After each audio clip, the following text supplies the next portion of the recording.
Students, हम discuss कर रहे थे मूविंग कॉइल गैल्वेनोमीटर, इसका वर्किंग प्रिंसिपल और इसकी कंस्ट्रक्शन क्या है वो हमने ऑलरेडी डिस्कस की है। अब रहती है इसकी ऑपरेशन। अब ये कैसे ऑपरेट करता है, किस तरह से ऑपरेट करता है वो हम डिस्कस करेंगे अब डिटेल में, और इसके पीछे क्या थ्योरी है वो भी हम डिस्कस करेंगे। ठीक है, तो एज यू नो दैट इसमें एक कॉइल होती है यूजुअली कॉपर वायर की, सपोज पी क्यू और S B coil, and it is bound on what, on a cylindrical metallic frame.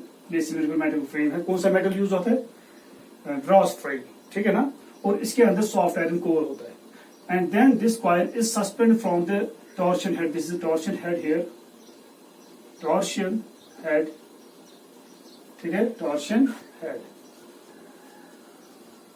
Okay, by means of a strip, एक strip से ये suspend होती है, यहां से स्ट्रिप के साथ कनेक्टेड है। Is this clear? तो ये स्ट्रिप होती है खास मटेरियल की। इसमें जो मटेरियल यूज होता है वो generally phosphor bronze, phosphor bronze हम यूज करते हैं। ठीक है, ओके। फॉस्फर ब्रॉन्ज का स्ट्रिप यहाँ पे हम लगाते हैं। It's a good conductor, this is very important. इसमें करंट अच्छी तरह से फ्लो होनी चाहिए। And this phosphor bronze strip is then connected to what, यहाँ से एक टर्मिनल के साथ कॉइल जो यहाँ पे होती है, इसमें दो टर्मिनल्स होते हैं। एक टर्मिनल के साथ यही फॉस्फर ब्रॉन्ज हम कनेक्ट करते हैं, तो जो दूसरा एंड है उसके साथ एक phosphor bronze hair spring use करते हैं। This hair spring, hair spring, और ये भी फॉस्फर ब्रॉन्ज का बना होता है। ब्रॉन्ज, फॉस्फर ब्रॉन्ज का ये भी बना होता है। एंड जो स्प्रिंग का दूसरा एंड होता है, it is fixed with the base of the galvanometer. जो गैल्वेनोमीटर की बेस होती है इसके साथ फिक्स होता है, यहाँ पे ये कनेक्ट है, ये टाइटली फिक्स होती है यहाँ पे। Is this clear? ओके। अब इस ये जो यहाँ पे मैं दिखा दूं, जो अदर एंड होता है स्प्रिंग का, हेयर स्प्रिंग का, ये वायर के साथ कनेक्ट होती है, ठीक है ना। और ये वायर फिर कनेक्ट होती है किसके साथ? यहाँ इस टर्मिनल के साथ। This is terminal number T2। और यहाँ से टॉर्शन हेड जो होता है, it is connected with the another terminal T1। तो ये दो टर्मिनल एक्ट करते हैं, T1 and T2 are the two terminals of what, galvanometer. Is this clear to you? Okay, ये याद रखना। जब भी हम करंट पास करते हैं through the galvanometer, it is to be pass through these two terminals T1 and T2। जब भी हम सर्किट में ये गैल्वेनोमीटर कनेक्ट करते हैं, it is to be connected through these two terminals T1 and T2। Is this clear? Okay. यहाँ पे this is as you know, it is concave mirror of large focal length। ये concave mirror है of large focal length। ये concave mirror को क्यों use करते हैं? to measure the deflection। तो इसके साथ और दो चीजें हम यूज करते हैं, जैसे कि पहले मैंने बता दिया, लैंप एंड स्केल। उसको कहते हैं लैंप स्केल अरेंजमेंट। लाइट पहले इस पे पड़ती है, जब ये रोटेट करता है तो डिफ्लेक्शन प्रोड्यूस हो जाती है, लाइट की डायरेक्शन चेंज हो जाएगी, रिफ्लेक्टेड लाइट की डायरेक्शन। तो हम वही लाइट फिर स्केल पे पड़ती है, तो हम देख सकते हैं, फिर मेजर करते हैं इसमें कितना डिफ्लेक्शन हो गया। ठीक है, okay. Is this clear to you? अब ये जो कॉइल है, it is in the magnetic field, strong magnetic field. और वो स्ट्रॉन्ग मैग्नेटिक फील्ड कौन प्रोवाइड कर रहा है? वो मैग्नेटिक फील्ड कैसा है? That is the radial magnetic field. वो रेडियल मैग्नेटिक फील्ड कौन प्रोवाइड कर रहा है? Two strong pole pieces of magnet, ठीक है ना। ये नॉर्थ पोल है, ये साउथ पोल है, स्ट्रॉन्ग पोल्स। इनकी जो फेसेस है वो कैसे? कनकेव फेसेस, ठीक है ना। Concave faces two poles, north pole and south pole, ठीक है ना, provide the strong magnetic field. और ये जो मैग्नेटिक फील्ड प्रोवाइड कर रहे हैं वो रेडियल होता है। रेडियल मैग्नेटिक फील्ड के लिए एक इनकी जो कनकेव फेस होती है वो रेस्पॉन्सिबल है। और जो इस सिलेंडर के अंदर जो ब्रॉस सिलेंडर है, जो ड्रम यहाँ पे है, इस ड्रम के अंदर सॉफ्ट आयरन कोर होता है। So soft iron core and the concave faced pole pieces provide what, strong radial magnetic field, ठीक है। तो रेडियल मैग्नेटिक फील्ड बनता है। वो रेडियल मैग्नेटिक फील्ड की इंपॉर्टेंस क्या है वो भी हमने ऑलरेडी डिस्कस की है, ठीक है। ओके, दिस ये मैं दोबारा बता दी इसकी कंस्ट्रक्शन क्या है। And now when the current is pass through this coil, ठीक है ना, T1 से यहां जब करंट पास हो जाती है इस तरह से, when the current passes through it, what happens? ये यहाँ से जाती है ऐसे, this is direction of current. This is clear? तो यहाँ से निकलती है. This is direction of current in the coil from P, Q और S. इसी तरह से coil जा रही, current जा रही है anti-clockwise sense में. When the current is passed through it, ठीक है? What happens? It is in the magnetic field, ठीक है ना? अभी magnetic field है, magnetic field में already है, मान लीजिए अभी magnetic field में नहीं है. जब current इसमें पास करेंगे तो क्या होगा? तो ये आप यहाँ पे लिखेंगे one by one. First, suppose P, Q or S be a rectangular coil. ये हमने rectangular coil ले लिया, ठीक है? Suppose L1 be the length of the coil and L2 be the breadth of the coil. ठीक है? Therefore, what is the area of the coil? Area of plane of the coil. Coil का area कितना होगा? Plane of the area. ठीक है? इसका area देखेंगे. P जो length into breadth, that is A is equal to L1 V1. V the area of the coil. Is this clear? Okay. And now suppose it there are n turns in the coil. Suppose n be the number of turns in the coil. Coil में कितने turns है? N turns. Is this clear? Okay. And I be the current flowing through the coil. Through the coil. और coil में कितनी current flow हो रही है? I. किस सेंस में? यहाँ पे देखिए, यहाँ पे दिख रहा है ये एंटी क्लॉकवाइज सेंस में. ठीक है? Okay. As a result of this what will happen? As you know that the current carrying loop acts as a magnetic dipole, जो हमने ऑलरेडी डिस्कस किया है. ठीक है ना? तो अगर ये मैग्नेटिक डायपोल एक्ट कर रहा है तो इसका मैग्नेटिक डायपोल मोमेंट भी होगा. Therefore magnetic dipole moment of the coil क्या होगा? मैग्नेटिक डायपोल मोमेंट m किसके बराबर होगा? It would be equal n I A. I is the current in the coil, A is the area of the coil, and n is the number of turns.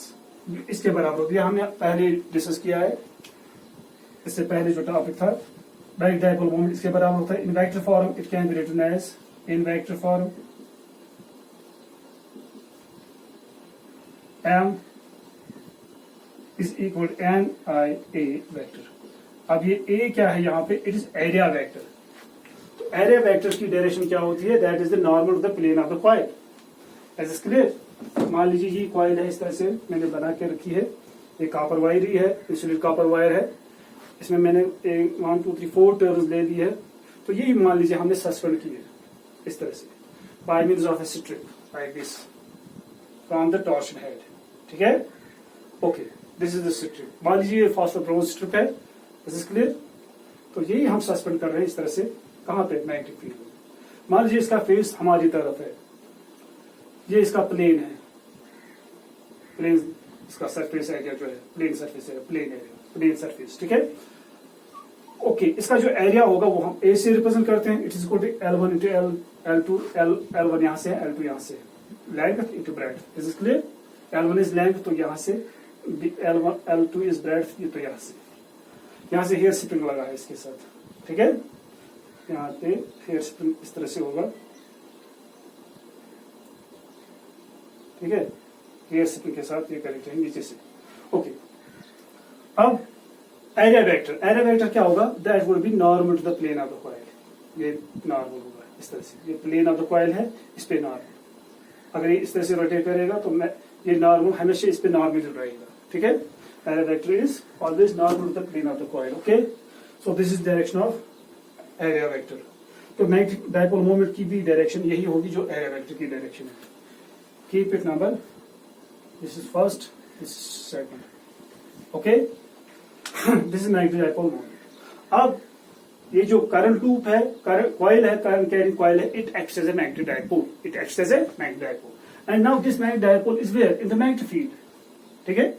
अब ये magnetic field में है, और इस magnetic field से क्या होगा, whenever as you know that electric dipole moment में हमने पढ़ा है, इलेक्ट्रिक डायपोल जब हम रखते हैं वहां पे इलेक्ट्रिक फील्ड में that express torque, same is case here, whenever this magnetic dipole is placed in the magnetic field, it expels torque। ये है ना वर्किंग प्रिंसिपल इसका, इट एक्सप्रेस टॉर्क। अब यहाँ पे जो फील्ड है, suppose be with magnetic field, magnetic, ये जूम करेंगे फील्ड, जो कॉइल हमने रखी है ये मैग्नेटिक फील्ड बी में रखी है हमने, और ये मैग्नेटिक फील्ड कैसा है, it is the radial magnetic field, ये रेडियल मैग्नेटिक फील्ड है, ठीक है ना।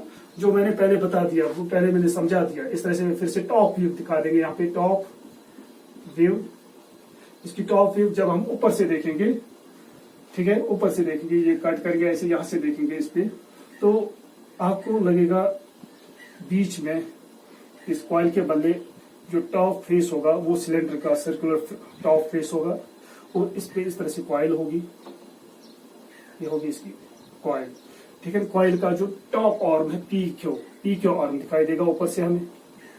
तो यही है किसमें, मैग्नेटिक फील्ड में, यहाँ से नॉर्थ पोल, यहाँ से साउथ पोल, ठीक है। इस तरह से टॉप फेज दिखाई देगा, ये वाला फेज दिखाई देगा, ठीक है। तो यहाँ पे ये नॉर्थ है, दिस इज साउथ। तो मैग्नेटिक फील्ड की डायरेक्शन क्या होगी, that would B radial. Radial कैसे, इस तरह से, ठीक है, यहाँ से वापस निकलेगा, यहाँ से इस तरह से होगा,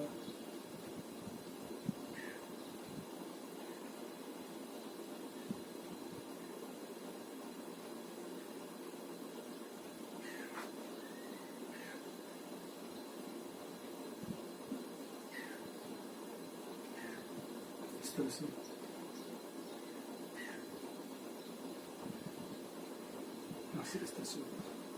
इस तरह से मैग्नेटिक फील्ड होगा, it will be radial magnetic field. अगर ये सॉफ्ट आयरन कोर नहीं होता, ये देखिए कॉन्केव शेप्ड मैग्नेटिक पोल्स नहीं होते, तो मैग्नेटिक फील्ड इस तरह से होता। अगर प्लेन फेस्ड पोल्स होते मैग्नेटिक पोल्स, तो मैग्नेटिक फील्ड इस तरह से होता, मैग्नेटिक फील्ड लाइंस यूनिफॉर्म। उस वक्त ये रेडियल मैग्नेटिक फील्ड नहीं होता। और सॉफ्ट आयरन कोर इसके अंदर है, उसकी वजह से, और ये जो कॉन्केव फेस्ड मैग्नेटिक पोल्स है उसकी वजह से जो ये मैग्नेटिक फील्ड है ये रेडियल मैग्नेटिक फील्ड बनता है, ठीक है ना। ओके, अब इसमें कॉइल है, इस रेडियल मैग्नेटिक फील्ड की इंपॉर्टेंस क्या है। अब इस रेडियल मैग्नेटिक फील्ड में ये जो कॉइल है, ठीक है ना, इसका जो प्लेन होगा वो हमेशा होगा parallel to the magnetic field. देखिए एट एनी ओरिएंटेशन, अब इस ओरिएंटेशन पे क्या है, it's parallel to this magnetic field, ये मैग्नेटिक फील्ड कंसिडर होगा। जब इसकी ओरिएंटेशन चेंज हो जाएगी, इस तरह से होगा, this is the new orientation of the coil, इस वक्त ये मैग्नेटिक फील्ड कंसिडर होगा। So it shows that the magnetic field is parallel to the plane of the coil. अब अगर इस ओरिएंटेशन में होगा इस तरह से, तो ये मैग्नेटिक फील्ड होगा, इस top arm of the coil P Q. Is this clear to you? यहाँ पे ये मैग्नेटिक फील्ड कंसिडर होगा। So again, so it is clear that at any orientation of the coil, the magnetic field remains parallel to the what? Plane of the coil. Is this clear? This is very important. This is the importance of the radial magnetic field. वो हमने पहले भी लिखा है, पहले भी बता दिया। Okay. In addition to this, अब देखिए, अब जो टॉप आर्म है और बॉटम आर्म, इसका मतलब ये है अगर इस तरह से टॉप आर्म है, मैग्नेटिक फील्ड इसके पैरेलल है, इस तरह से है तो मैग्नेटिक फील्ड वहां भी पैरेलल है। तो eight any orientation of the coil in the magnetic field, radial magnetic field, the top arm and the bottom arm, ठीक है ना, जो top arm and bottom arm होगी कॉइल की, वो क्या होगी, always parallel to the magnetic field. तो ये किसी भी ओरिएंटेशन पे जो टॉप आर्म पी क्यू, ये बनाएगा जीरो एंगल, किसके साथ, मैग्नेटिक फील्ड। दो जो बॉटम आर्म है ये भी जीरो एंगल बनाएगी। मगर अगर इस तरह से मैग्नेटिक फील्ड होता है, uniform magnetic field, radial magnetic field नहीं होता, उस वक्त जब कॉइल रोटेट करती है, वो हमने ऑलरेडी डिस्कस किया है ऑलरेडी, तो यहाँ पे जो टॉप आर्म है पी क्यू, ये एंगल थीटा बना रही है इसके साथ, कॉइल मैग्नेटिक फील्ड के साथ, ये भी थीटा एंगल बना रही है। जब ये रोटेट करेगी तो ये एंगल थीटा चेंज हो जाएगा। पर रेडियल फील्ड में ऐसा नहीं है, टॉप जो आर्म है वो जीरो एंगल बनाती है मैग्नेटिक फील्ड के साथ, बॉटम आर्म भी जीरो एंगल बनाती है। तो इसका मतलब ये हुआ in the radial magnetic field P Q arm and S और आर्म पे कोई भी फोर्स एक्टिव नहीं करेगा, ठीक है ना। This is clear too. इसकी वजह से रेडियल मैग्नेटिक फील्ड बनता है। तो इस रेडियल मैग्नेटिक फील्ड की वजह से जो आर्म है P Q arm P Q and arm R S experiences no force,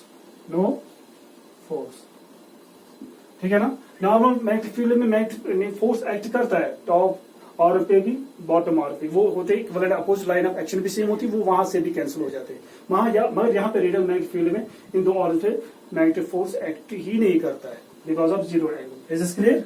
ये रेडियल मैग्नेटिक फील्ड की वजह से। अब रह गई दो vertical arms Q R and S P, these are the two other arms, ठीक है। ये और ये आर्म हमेशा परपेंडिकुलर रहती है to the magnetic field at any orientation, वो चाहे नॉर्मल मैग्नेटिक फील्ड होगा, यूनिफॉर्म मैग्नेटिक फील्ड होगा, रेडियल मैग्नेटिक फील्ड होगा, दोनों केसेस में ये जो वर्टिकल आर्म्स है ये हमेशा परपेंडिकुलर रहती है to the magnetic field. Is this clear. Okay, अभी perpendicular to the magnetic field, is this clear. तो इसमें फोर्स एक्ट करेगा, इसमें फोर्स एक्ट करेगा और उनकी लाइन ऑफ एक्शन डिफरेंट होगी, ठीक है। Equal and opposite force but having different lines of action. As a result of this it experience torque. This two forces together form a couple. उस couple की वजह से क्या होगा, इट एक्सपीरियंस टॉर्क, ठीक है ना।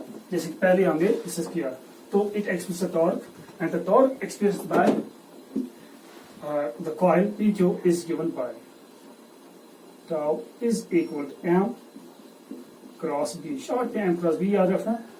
Torque experienced by the coil in uniform magnetic field that is M cross B, ठीक है ना। M is the magnetic dipole moment. This is clear. Okay. और we can write it as M के बदले M is magnetic dipole moment, वो किसके बराबर होता है, using second, it is equal M I A vector cross B, ठीक है।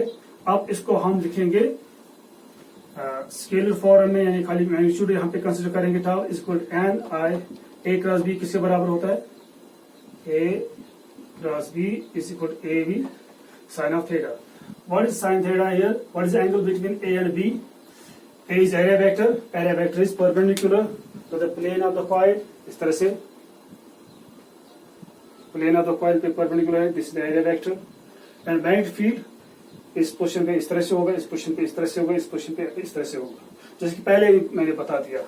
And the density of this radial magnetic field क्या है, इस पे कोई फोर्स यानी कि आर्म P Q and और इसके साथ हमेशा वो जीरो एंगल बनाएगा और एरिया वेक्टर के साथ ये हमेशा 90 एंगल बनाएगा। कौन सा, magnetic field, radial magnetic field जो है इसकी इंपॉर्टेंस यही है।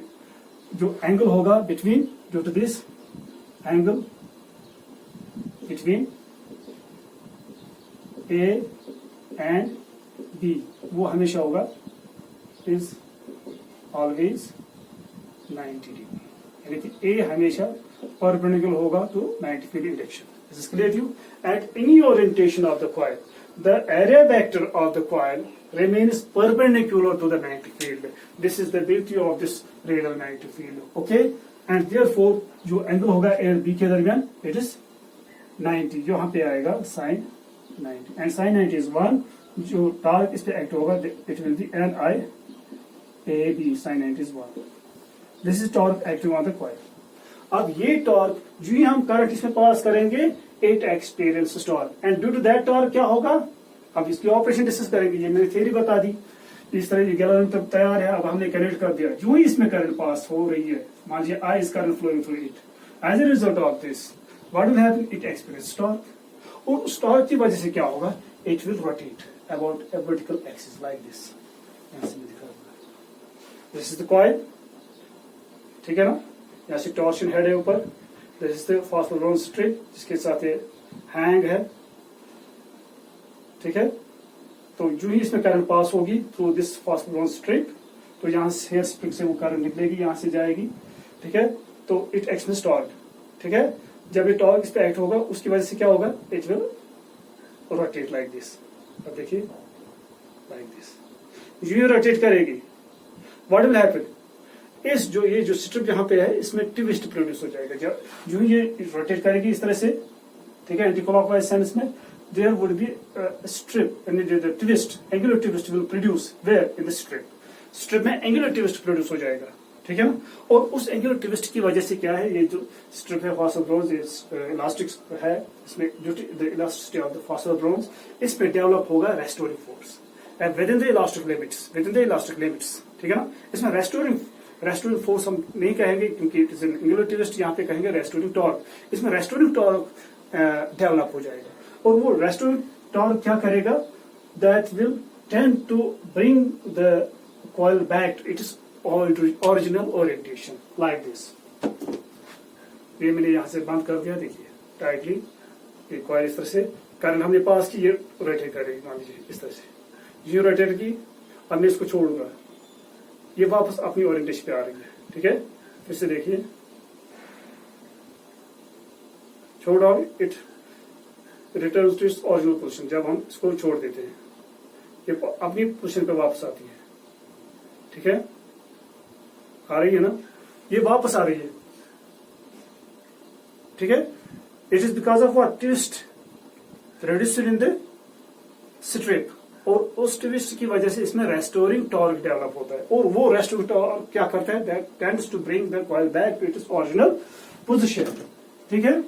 तो ये है, ये जो इस टॉर्क की वजह से डिफ्लेक्ट होगी कॉइल, जो इसमें टॉर्क डेवलप होगा उससे ये वापस आए, उसको कहते हैं रेस्टोरिंग टॉर्क, इसको कहते हैं डिफ्लेक्टिंग टॉर्क, इसको टाउ डी से रिप्रेजेंट करेंगे, deflecting torque, this is deflecting torque, keep it number 3rd, okay, this is equation number 3rd, deflecting torque, इससे ये डिफ्लेक्ट होगा, okay.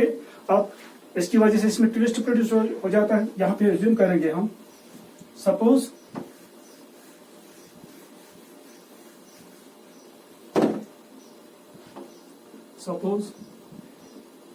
theta be the angular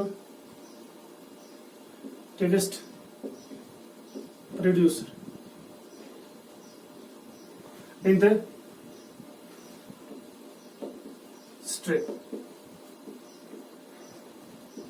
में angular twist प्रोड्यूस हुआ है, theta is the angular twist, is this clear to you? Okay, किसकी वजह से, due to the deflection in the coil, इसमें ट्विस्ट प्रोड्यूस हो गया, उस ट्विस्ट की वजह से इसमें डिफरेंट टॉर्क प्रोड्यूस हो जाएगा, देयरफॉर इसमें रेस्टोरिंग टॉर्क डेवलप होगा, therefore restoring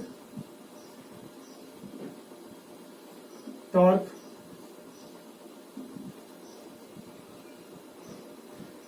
developed in the strip, ठीक है ना। अब इसमें रेस्टोरिंग टॉर्क जो डेवलप होगा वो किससे बराबर होता है, that is depending directly on what, on the angular twist, that depending directly on what, angular twist. जितना एंगुलर ट्विस्ट ज्यादा होगा, एंगुलर डिस्प्लेसमेंट ज्यादा होगी, एंगुलर डिस्प्लेसमेंट ज्यादा होगा, उतनी ही एंगुलर देखिए रेस्टोरिंग टॉर्क ज्यादा डेवलप हो जाएगा, इज दिस क्लियर। तो restoring torque depends directly on the theta, angular twist. तो यहाँ पे tau R is directly proportional to theta. Is this clear? R we can write as, ये expression याद रखेंगे, यहाँ पे लिख के रखेंगे, डिफरेंट टॉर्क NIAB, ठीक है, okay. It can be written as K theta, ठीक है ना। What is K? K is constant of proportionality. Is this clear? Keep it number 4th. This is equation number 3rd. Where what is K? K is equal to tau R divided by theta. ये shift कीजिए, यहाँ पे theta नीचे जाएगा, and this is constant with in elastic limits, constant, ठीक है। जितना angular twist बढ़ेगा उतना ही रेस्टोरिंग टॉर्क भी बढ़ जाएगा, but the ratio remains constant within the elastic limits, ठीक है। And this is what we call torsional constant, this is called torsional constant. It is the torsional constant of what? Of the phosphor bronze. And the torsional constant of the phosphor bronze depends upon the nature of the strip. Is this clear? इसका nature क्या है, material क्या है, उस पर depend कर रहा है। और ये कैसे डिफाइन करेंगे? It is defined as the restoring torque developer per unit twist produced in the strip. Is this clear? Okay. अब देखिए, आप जो ही कॉइल रोटेट करंट पास की, ठीक है ना, इट एक्सपेंस टॉर्क, ठीक है, उस टॉर्क की डिफ्लेक्टिंग टॉर्क उसकी वजह से डिफ्लेक्ट हो जाएगी। जो ये डिफ्लेक्ट करना शुरू करेगी उसी वक्त इसमें ट्विस्ट प्रोड्यूस होना शुरू करेगा, ठीक है ना। जितनी डिफ्लेक्ट करेगी उतना ज्यादा इसमें ट्विस्ट प्रोड्यूस हो जाएगा, ठीक है। और जितना ज्यादा इसमें ट्विस्ट प्रोड्यूस हो जाएगा उतना ही ज्यादा यानी कि रेस्टोरिंग टॉर्क बढ़ जाएगा, वो बढ़ता जाएगा and the stage will reach when the deflecting torque becomes restoring torque, ठीक है ना। ये बढ़ता जाएगा, एक स्टेज आएगी जब ये बैलेंस में हो जाएगी, यानी कि deflecting torque, restoring torque will become equal to what, deflecting torque. At that position it comes to rest, equilibrium, वहां पे इक्विलिब्रियम स्टेट आ जाएगी, ठीक है ना। तो वहीं पे रुक जाएगा, वापस नहीं आएगा। ये डिफ्लेक्टिंग टॉर्क इसको वापस नहीं आने देगी, ठीक है ना। ये रेस्टोरिंग टॉर्क इसको और आगे नहीं जाने देगी, तो ये इक्विलिब्रियम स्टेट आ जाएगी, तो एक जगह पे रुक जाएगा, ठीक है। Okay, is this clear? तो यहां पे लिखेंगे इन इक्विलिब्रियम स्टेट, जो इक्विलिब्रियम स्टेट होगा, for the equilibrium state equilibrium is reached, कब इक्विलिब्रियम आ जाएगा, जब restoring torque and deflecting torque आपस में बराबर होंगे, ठीक है। Deflecting torque becomes equal to what, restoring torque becomes equal to deflecting torque, ठीक है। Okay, put for this different torque and restoring torque. Different torque is n times IAB and is equal to, यहाँ पे restoring torque K times theta. This is clear? Okay. So यहाँ पे theta is the deflection produced the coil, ठीक है ना, और वो क्या रह रहा है, I is equal to NAB, ये शिफ्ट करेंगे यहाँ, it will become K divide by, यहाँ से K आएगा और ये NAB यहाँ जाएगा राइट साइड, नीचे जाएगा NAB theta. Is this clear to you? What is this K NAB? K is constant, torsional constant, इसको हम कहते हैं depends on nature of the material of the coil, nature of the material of the strip, ठीक है ना। For a given galvanometer, it is fixed. ये change नहीं होगा for a given galvanometer. तो K is constant for a given galvanometer. N is number of turns of the coil. For a given galvanometer, जिसमें जितनी इसमें turns होंगी वो उतनी रहेगी, ये चेंज नहीं होगी, ठीक है ना। तो अगर चेंज करनी है तो इसको फिर तोड़ना पड़ेगा, नई कॉइल बनानी पड़ेगी, तो गैल्वेनोमीटर भी वो डिफरेंट होगा। For a given galvanometer, N is constant, N is fixed, A is area of the coil, वो भी फिक्स्ड है, B is what we call magnetic field. तो in a given for a given this galvanometer, उसमें जो north pole and south pole लगे होते हैं वो फिक्स्ड होते हैं, ठीक है। तो B is also constant, so it means that I is equal to K, यहाँ पे लिखेंगे G times theta. So what is G here? G is constant, ठीक है ना। G is constant, G is K divided by NAB, ठीक है, ये इसके बराबर है, NAB के बराबर, and is constant for a given galvanometer. For a given galvanometer, it is constant, ठीक है, and is called, and is therefore called, and is therefore called, इसको हम कहते हैं galvanometer constant, galvanometer constant कहते हैं। So it implies that I depends directly, this constant, so I depends directly on what, theta, or we can say theta is directly depending on what, current, इस तरह भी लिख सकते हैं, और ठीक है। तो इसमें कितनी डिफ्लेक्शन प्रोड्यूस होगी, जितनी ज्यादा करंट होगी। अब करंट कितनी होगी इसमें, जितनी ज्यादा डिफ्लेक्शन होगी, ज्यादा डिफ्लेक्शन होगी तो ज्यादा करंट होगी। Is this clear to you? So current, the deflection produced in the coil depends directly on the current flowing through the coil. Is this clear to you? Yeah, we can say the deflection produced in the coil depends directly upon the current flowing through it.